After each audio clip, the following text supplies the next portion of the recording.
Craig, you said get the right guys out there. When do we kind of get past the Devers to first base? Who's going to play first base? Have you guys made a decision on what you want to do with Devers when it comes to that position, or are you focused on who is going to potentially be the next guy, whether it's, Gonzalez or some of the younger guys that you might have down in Worcester?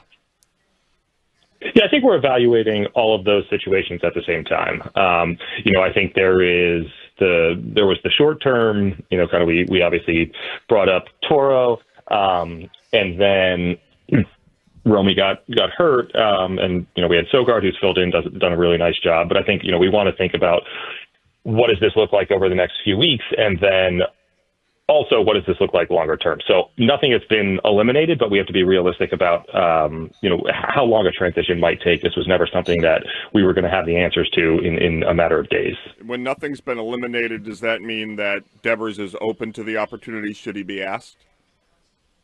The conversations are ongoing. Obviously, this became very, very public last week. But I do think it's best when these things are resolved internally. So, we'll continue to talk through what the possibilities are. And we are going to be anchored, I've said this for a really long time, to what's best for the team. And as long as we put that first, we're going to be okay. But what Devers said after you were on last week, following the game last Thursday, was that in the best interest of the team, Devers' reaction to the conversation you had about first base?